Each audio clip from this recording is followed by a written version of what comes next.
사도신경으로 신앙 고백하시겠습니다. 나는 전능하신 아버지 하나님 천지의 창조주를 믿습니다. 나는 그의 유일하신 아들 우리 주 예수 그리스도를 믿습니다.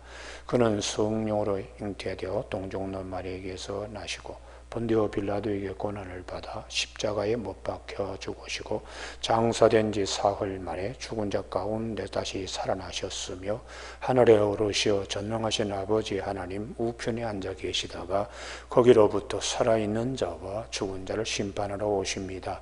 나는 성령을 믿으며 거룩한 공교회와 성도의 교제와 죄를 용서받는 것과 몸의 부활과 영생을 믿습니다. 아멘. 오늘 아침에 하나님께서 우리에게 주시는 말씀은 시편 92편의 말씀입니다. 1절에서 마지막 절까지 살펴보겠는데 1절에서 8절까지만 교독하시겠습니다. 지존자여 시편근과 비파와 수금으로 여호와께 감사하며 주의 이름을 찬양하고 아침마다 주의 인자하심을 알리며 밤마다 주의 성실하심을 베품이 좋으니이다.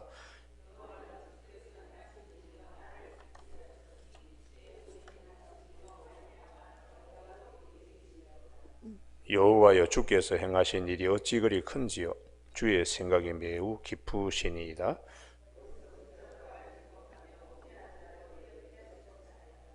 악인들은 풀이 같이 자라고 악을 행하는 자들은 다 흥황할지라도 영원히 멸망하리이다. 여호와여 주는 영원토록 지존하시니이다. 아멘. 마지막 절 말씀, 그는 늙어도 여전히 13절 말씀 14절 말씀 제가 읽겠습니다. 이는 여호와의 집에 심겼으며 우리 하나님의 뜰 안에서 번성하리로다. 그는 늙어도 여전히 결실하며 진액이 풍족하고 빛이 청청하니 여호와의 성지가심과 나의 바위 되심과 그에게는 불의가 없음이 선포되리로다 하는 말씀 중심으로 13절 여호와의 집에 심긴 은혜라는 제목으로 말씀을 나누겠습니다. 그 92편의 소제목을 보시면 안식일의 찬송시라고 되어 있는데요, 이 시편 92편은 이스라엘 사람들이 안식일 날 성전 예배 때에 부르던 찬송입니다. 그렇기 때문에 이 92편은 대단히 중요한 가르침을 우리에게 허락하시는 말씀입니다. 우선 1절에서 지존자여 시편근과 비파와 수금으로 여호와께 감사하며 주의 이름을 찬양하고, 주의 성도들 구원받은 백성들의 축복이 무엇인가? 안식일날 거룩한 성소에 나와서 예배 드리는 것이 얼마나 큰 복인가를 우리가 감사해야 합니다. 그 이유는 주님께서 안식일을 복되게 하시고 거룩하게 하시기 때문에 우리가 그 말씀대로 안식일날 하나님 성전에 나와서 예배드리면 하나님의 거룩하심, 그것이 우리에게 그대로 부어져서 우리가 성화되는 축복이 있습니다. 할렐루야. 예.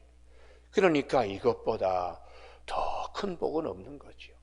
밖에서 때 묻은 모든 것들을 다 주님 앞에 와서 이걸 거룩한 것으로 다 바뀌게 하시는 하나님의 은혜, 이건 대단히 신령한 축복입니다.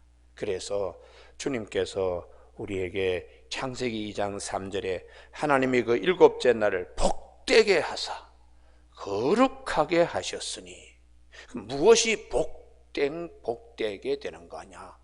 거룩입니다. 거룩. 하나님 앞에 나와서 우리가 거룩한 자리에 나가 거룩성을 회복하고 거룩성을 우리가 가지게 되니까 그게 성화의 축복이에요. 성화의 축복요. 그러니까 그 은혜를 우리가 감사히 여겨야 되고요. 이 출애굽기 20장과 또 신명기에도 십계명이 있는데요, 십계명 가운데 가장 길게 말씀하시는 것이 안식일인데요, 그 안식일에 가장 중요한 것은 복되고 거룩하게 한다는 것이에요. 그래서 출애굽기 20장 11절에 나 여호와가 안식일을 복되게 하여 그날을 거룩하게 하였느니라. 하나님의 거룩하심이 우리에게 부어지는 거죠. 우리 안에 있는 것들이 하나님의 것으로 바뀌게 됩니다. 할렐루야. 그렇기 때문에 그것은 굉장히 복된 것입니다. 세상이 주지 못하는 아주 귀한 축복입니다. 이것이 오늘 본문에 그러기 때문에 감사하며 시평금 비파 수금, 당시에 이 다윗 시대의 이 악기들은 최고의 악기야. 최고의 악기로 하나님께 감사하며 나갈 때 거룩되고 복된 것이 더 깊어지고 더 풍족하게 되니까 내가 하나님 앞에 이런 마음으로 서면 설수록 그분은 더 하나님의 거룩한 거룩성을 성화되는 축복을 입게 되기 때문에 아침마다 주의 인자하심을 알리며 밤마다 주의 성실하심을 베품이 좋으니이다. 아침마다 하나님의 이 언약적 사랑, 나 같은 죄인을 하나님께서 이렇게 거룩하게 성화시키는 은혜에 들어가게 하시니 제사장만이 성소에 들어가고 또 지성소에 대제사장만이 들어갈 수 있는 것처럼 하나님의 백성으로 거룩한 지성소에 들어갈 수 있도록 이 은혜가 얼마나 감사한지, 밤마다 주의 성실하심을, 이 성실함 에무나 하는 것인데요, 이것은 에메트 진리라는 말과 같이 사용했습니다. 하나님의 이 진리를 나에게 베풀어 주셔서 더 깊이 알게 하여 주시옵소서. 그래서 4절 여호와여 주께서 행하신 일로 나를 기쁘게 하셨으니, 이게 중요한데요, 주님이 나를 이렇게 거룩되게 깊은 곳에 성화의 이 자리를 알게 되니까 이 기쁨은 이루 말할 수 없지요. 본인만이 아는 겁니다. 본인만이. 예배를 본인이 드리면서 깊이 하나님과 영교하며 그분에게 성령 충만의 역사가 임하게 되니까 이게 남들은 알지 못하는 것이고 세상은 알지 못하는 것이기 때문에 시편 84편 10절에서 주의 궁정에서의 한 날이 다른 곳에서의 첫날보다 나은 즉 악인의 장막에 거하는 것보다 내 하나님의 성전에 문지기로 있는 것도 좋습니다. 여호와는 해요 방패이기 때문에 우리에게 진리의 빛도 비춰주시고 생명의 빛도 비춰주시고 구원의 은혜를 감사하게 이렇게 우리 깨닫게 해주시니까 이 은혜는 이루 말할 수 없지요. 그래서 5절 다 같이 읽으실까? 시작. 여호와여 주께서 행하신 일이 어찌 그리 큰지요 주의 생각이 매우 기쁘시니이다. 아멘. 이 하나님의 은혜의 자리, 나 같은 죄인을 은혜를 베풀어 주셔서 이 하나님의 거룩하심으로 나에게 옷 입혀 주시고 내 속사람을 주의 성령으로 새롭게 해주시니까 이게 보통 일이 아니죠. 이게 하나님의 은혜요, 하나님의 섭리입니다. 그런데 이러한 세계를 이제 세상 사람들은 모르는 거죠. 6절 어리석은 자도 알지 못하며 무식한 자도 이를 깨닫지 못합니다. 안식일을 복되게 하고 거룩하게 하신 하나님의 은혜는 안식일만이 아니고 하나님의 은혜를 생각할 때마다 성화되는 축복이요. 이게 얼마나 귀한지 모릅니다. 그렇게 이제 하나님의 백성으로 살면서 세상에 또 우리가 나가면 상처 많이 받지요. 7절 악인들은 풀같이 자라고 악을 행하는 자들은 다 흥황할지라도 영원히 멸망하리이다. 세상에 나가서 보면은 내가 작은 사람 같고 저 사람은 어떻게 저렇게 악하면 잘 되나 그러면서 때로는 의문도 들고 때로는 마음에 시험거리도 찾아오지만 이것도 안식일날 주의 성전에 나와서 다 깨닫게 되고 공의의 하나님이 살아계시니까 하나님은 육체를 위하여 심는 자는 육체로부터 썩어진 것을 거두고 성령을 위하여 심는 자는 성령으로 영생을 얻게 하시는 공의의 하나님 되심을 믿으며 치유되는 겁니다. 할렐루야. 예. 여호와여 주는 영원토록 지존하시니이다. 여호와여 주의 원수들은 패망하리이다. 주의 정령 주의 원수들은 패망하리니 죄악을 행하는 자는 다 흩어지리이다. 공의의 하나님에 대한 믿음으로 우리가 섭니다. 그리고 그 다음에 이제 10절이 대단히 중요한데, 칼빈 선생님은 이 10절을 굉장히 주목했어요. 바로 이 10절이 때문에 이 92편을 메시아장이라고 그분은 그렇게 별명을 붙였습니다. 이 메시아의 대관식과 같이 10절, 그러나 주께서 내 뿔을 들소의 뿔같이 높이셨으며 내게 신선한 기름을 부으셨나이다. 이런 죄악된 세상에 주님이 사람이 되셔서 오셔서 모든 이 인간의 사악한 것들, 이런 것들에 대한 하나님의 공의를 실천하고 우리에게는 거룩한 성화의 자리에 나갈 수 있도록 주님이 대신 말씀이 육신이 되어 우리 가운데 오셔서 십자가에 죽으시고 부활하신 은혜를 이 칼빈은 10절에 주목을 했습니다. 10절. 그래서 메시아장이라고 시편 92편을 오늘 아침에 우리가 이 본문을 잘 살피면서 하나님의 거룩하심, 성화의 축복이 있는데 또한 한편으로는 우리 안에도 죄가 있거든요. 그래서 이런 것들을 주님이 오셔서 이제 다 해결해 주시는 것입니다.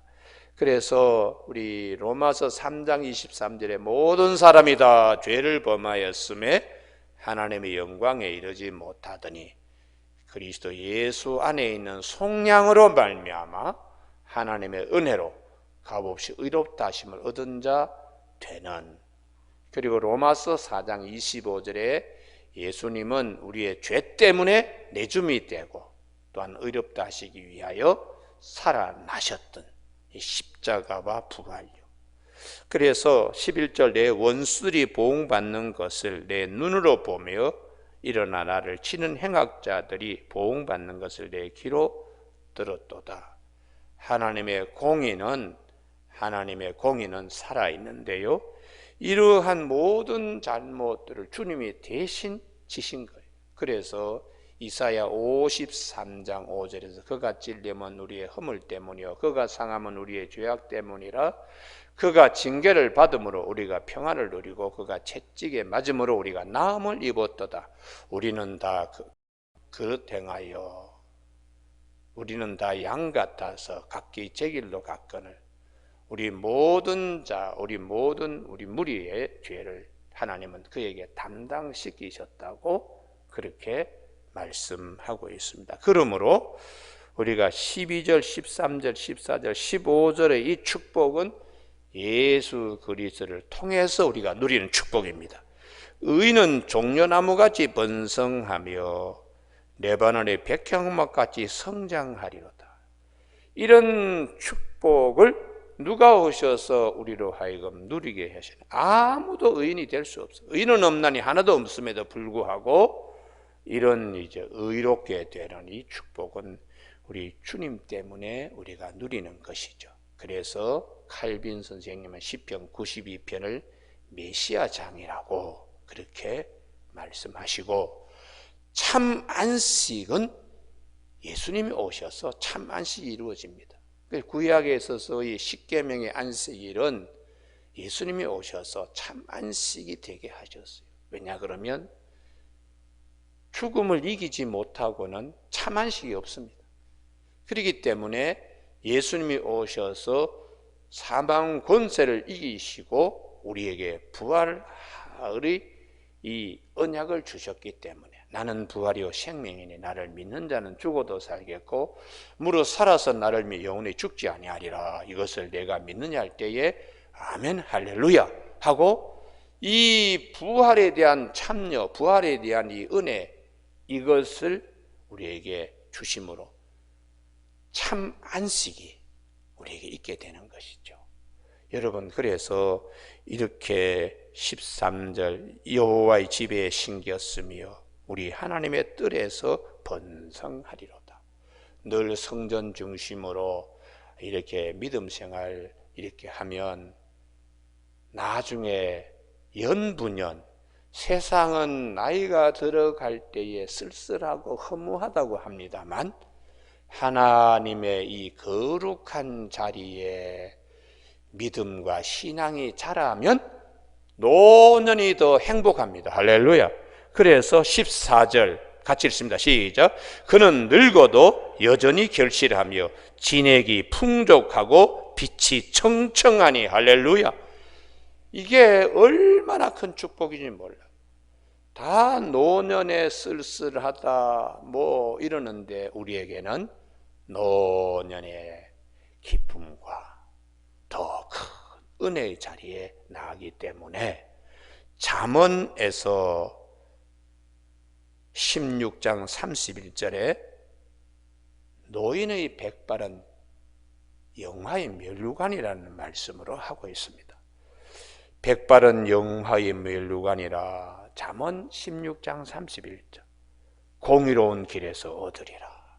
그러니 젊은 날에는 하나님의 깊은 세계를 잘 몰랐는데 자꾸 하나님 믿음 생활하면서 이게 깊어지니까 젊을 때는 화도 잘 내고 또 육체의 소욕에 따라 살았지만은 노년에는 믿음이 깊어지니까 복음적 사람이 되는 겁니다.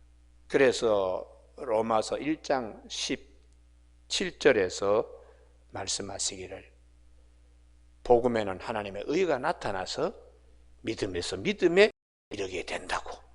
의는 믿음으로 말미암아 살리라.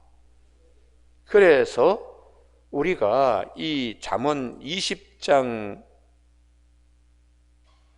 29절에서도 늙은 자의 아름다운 백발이니라. 왜 그렇게 말씀하실까요? 그분의 영의 세계, 사람의 영혼은 여호와의 등불이기 때문에 그분의 영혼의 세계를 보면 편안함과 안식과 저 천국을 바라보는 믿음으로 더욱더 풍족한 삶을 산다는 것이. 할렐루야. 빌립보 3장 20절에 우리의 시민권은 천국에 있다고, 그리고 히브리서 11장 13절에 더 나은 본향을 사모하는 자가 되기 때문에 이것이 노년 우리에게 큰 축복이 되는 것이기에 오늘 시편 92편에 그는 늙어도 여전히 결실하며 진액이 풍족하고 빛이 청청하다고 말씀하시는 것입니다. 그래서 구약의 에스겔서 47장에 보면은 오늘 여기는 꼭 찾아야 되는데요. 에스겔서 47장은 에스겔서 37장은 성령을 부어 주셔서 부활에 대한 약속을 하고 있어요. 생기가 너희에게 들어가니 너희가 살리라. 마른 뼈들이 다시 생기가 들어가서 군대가 되는 역사가 있고 47장에서는 성소에서 생수가 흘러나옵니다. 에스겔서 47장.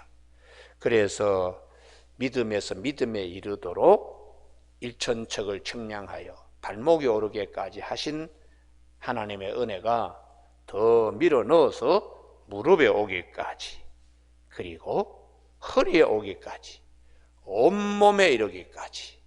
처음에는 믿음 생활이 성전의 뜰만 밟던 믿음이 기도도 무릎 꿇고 하고 허리 굽혀 봉사하며 나중에 온몸을 다 맡겨야 되는, 하나님께 모든 걸 맡기고 이런 믿음과 신앙으로 깊어지는 거예요. 할렐루야.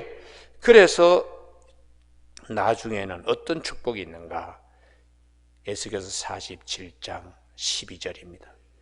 강 좌우가에는 각종 먹을 과실이 자라서 그 잎이 시들지 아니하며, 예수님께서 우리에게 주시는 이 생명의 강에서 진리와 그리고 신령한 것들을 누리면서 속사람이 진액이 풍족하게 되는, 각 각종 먹을 과실 나무가 자라서 그 잎이 시들지 아니하며 그 열매가 끊이지 아니하고 달마다 새 열매를 맺으리니 말씀을 볼 때마다 새로워지는 거예요. 할렐루야. 그 물이 성소를 통하여 나옴이라. 그러니 예수 그리스도 성전이 되시는 예수 그리스도, 그분 참 안식을 우리에게 주시는 예수님 때문에 그 열매를 먹을만 하고 그 잎사귀는 약재료가 되리라.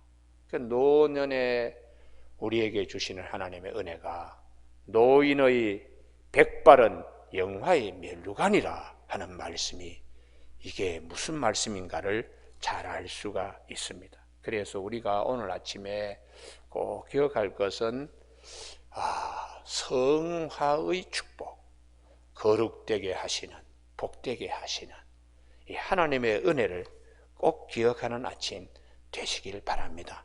시편 92편 칼빈 선생님은 예수님 때문에 우리가 이러한 은혜를 잊게 된 메시아장으로 분류하고 있습니다. 13절, 이는 여호와의 집에 심겼으며 우리 하나님 뜰 안에서 번성하리로다. 할렐루야. 이 말씀을 꼭 기억하는 저와 여러분이 되는 아침이 되기를 바랍니다. 기도하시겠습니다. 하나님 아버지, 우리가 살아가는데 인생의 여정에 늙어도 진액이 풍성하고 날마다 하나님이 주시는 새 은혜 가운데 깊어지고 거룩한 자에 이르는 성화의 축복으로 하나님이 우리에게 허락하시는 온갖 좋은 진리의 이 열매를 먹는 은혜를 주신 것을 감사를 드리며 더욱더 더 나은 본향을 사모하며 믿음의 길의 여정에 쇠하거나 지치거나 곤비하지 아니하도록 성령께서 함께하여 주시길 원하오며 예수님의 이름으로 기도드립니다. 아멘. 하늘에 계신 우리 아버지, 아버지의 이름을 거룩하게 하시며 아버지의 나라가 오게 하시며 아버지의 뜻이 하늘에서와 같이 땅에서도 이루어지게 하소서. 오늘 우리에게 이루어갈 양식을 주시고 우리가 우리에게 잘못한 사람을 용서하여 준 것 같이 우리 죄를 용서하여 주시고 우리를 시험에 빠지지 않게 하시고 악에서 구하소서. 나라와 권능과 영광이 영원히 아버지의 것입니다.